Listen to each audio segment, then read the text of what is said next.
Ouais, bah alors les premières fois, on va dire quand j'étais jeune, j'ai commencé un peu à aller courir avec mon père de temps en temps, c'était plus un petit peu pour l'impressionner, et puis après progressivement au collège, j'ai commencé à faire les crosses, je me suis inscrit à l'école d'athlé où j'ai un peu touché à tout. On va dire que vers 15-16 ans, je me suis vraiment focalisé sur la course à pied. L'athlétisme en général, j'ai commencé relativement tôt. La course vraiment d'endurance finalement, effectivement très tard, limite à 26 ans, donc à que 4-5 ans. Ouais. Quand je suis rentré en France, après mes études aux États-Unis, je suis retourné dans un groupe d'entraînement et je me suis quand même rendu compte en faisant du volume que mes qualités vraiment c'était sur long. J'étais bon, vraiment bon en seuil, un peu moins bon en vitesse. Et un jour, je me souviens, j'ai dit à mon coach que j'avais envie de faire un marathon. C'était même pas en compétition, c'était sur les berges de l'Isère chez moi à Grenoble.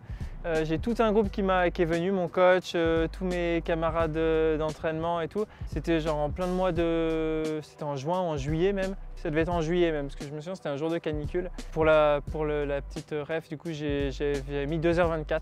Alors qu'après mon premier marathon finalement en compétition où j'ai fait vraiment un marathon, mon premier j'ai fait 2h14, tu vois. Donc là on a parlé du marathon, mais en course à pied j'ai pas fait que du marathon, je parlais un peu du cross. Le cross country c'est courir un peu dans les labours, c'est en général dans la boue, des terrains qui sont un peu vallonnés, ça fait une dizaine de kilomètres. Et c'est là où un peu tous les athlètes de toutes les disciplines se rencontrent. Je me retrouve à partir sur ces championnats de France, je vais être à peu près au bout de 1 km, je devais être 50e, 60e, j'étais même parti un peu plus loin que ça.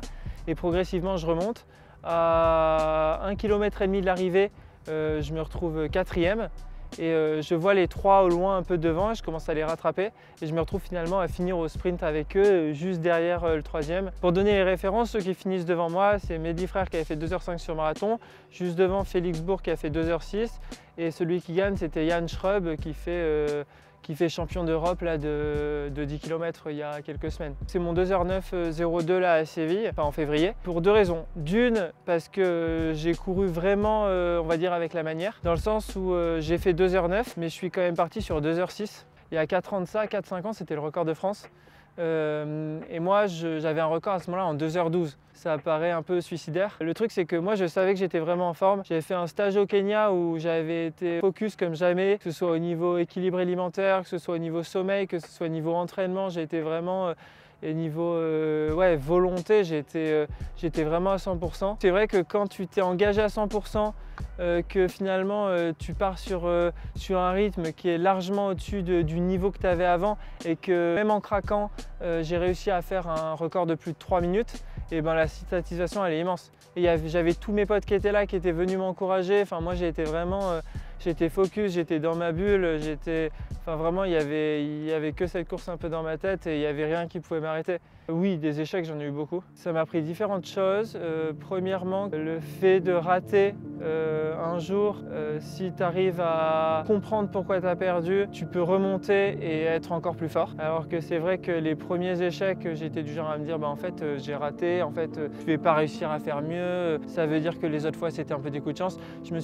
Ça m'a appris un peu d'une à relativiser sur la plupart sur les choses, de 2 à être patient. C'est vrai que par exemple j'ai eu 2 fractures de fatigue.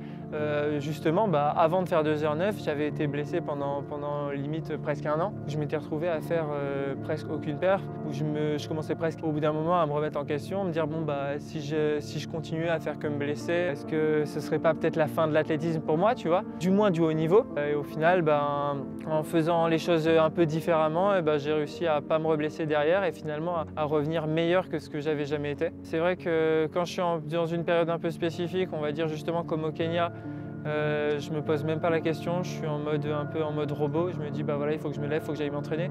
Après j'ai quand même des périodes un peu de creux, on va pas se mentir, des fois post-compétition ou des périodes un peu de break, où je profite un peu plus, faire un petit peu plus la grasse mat, voilà, on va dire pendant les breaks, et dans ce cas-là je me lève un petit peu plus pour profiter de ma journée, mais du coup c'est différent. Je sais pas, après il y a peut-être un petit côté de société où c'est un peu une distance historique qui parle quand même à beaucoup de monde. À titre personnel, moi c'est vrai que c'est un effort qui me correspond pas mal parce que c'est à la fois un effort long, vraiment d'endurance, mais à la fois un effort où tu vas assez vite, donc ça rajoute pour moi un côté ludique. J'aime bien, je trouve ça quand même assez agréable, tu vois, de de pouvoir, si on doit comparer par exemple un ultra trail où c'est vraiment 100% de la gestion, on va essayer de s'économiser au maximum. Là, il y a quand même un peu un aspect de vitesse, donc finalement à la fois c'est de l'endurance, mais à la fois tu as ce plaisir et cette sensation de liberté que tu ressens davantage quand tu vas vite. Donc c'est vrai que c'est une distance qui me correspond pas mal. Alors changer, je pense pas. Je pense que je suis égal à moi-même et d'ailleurs c'est pour ça qu'il y en a beaucoup qui trouvent que je suis un peu atypique en tant que coureur parce qu'on va dire que je ne fais pas les choses de la même façon que la plupart des gens. Par contre, la course à pied m'a apporté énormément.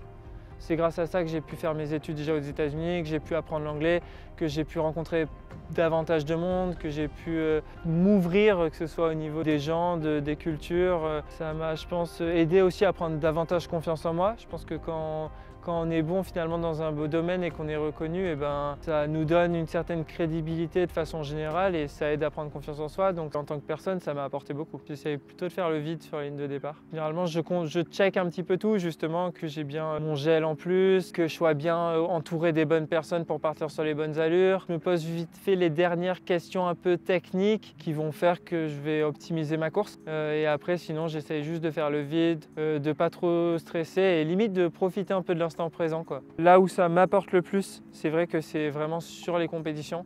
Sur marathon, je me verrais pas clairement faire les mêmes performances sans en gros les gels, les électrolytes, tout ce qui est fait maintenant pour justement nous aider à optimiser. C'est des épreuves d'endurance, on a besoin de carburant pour avancer, on transpire aussi beaucoup, donc on est obligé de s'hydrater, on perd des sels minéraux, donc c'est un rôle essentiel pour moi dans la compétition. Je pense qu'au niveau de l'entraînement, j'ai encore des choses à apprendre et je peux encore améliorer les choses. Par exemple, à Valencia, cette année en décembre, j'ai pacé le groupe élite féminin sur 2h23. Pour moi, 2h23, c'était un rythme qui était quand même entre guillemets facile. Donc j'ai voulu voir ce que ça faisait que de faire le marathon, par exemple, sans prendre de gel. Et bah, du coup, je vois effectivement que tu as un petit peu plus des coups de moins bien. Tu sens que ouais, tu pourrais moins être un peu plus bridé. J'ai testé un peu des choses un peu comme ça aussi pour m'améliorer et maintenant c'est pour ça que je sais à peu près ce que j'ai besoin sur le marathon en termes nutritionnels. Je fais un mélange entre effectivement justement hydratation, nourriture. Après à côté de ça j'essaye de faire un peu tout ce qui est sauna bain froid, essayer de me retrouver dans un environnement où c'est plutôt optimal pour bien dormir, bien m'entraîner mais pas trop en faire non plus pour pas me retrouver en surentraînement et après limite me retrouver à encore moins bien dormir. Idéalement Los Angeles 2028.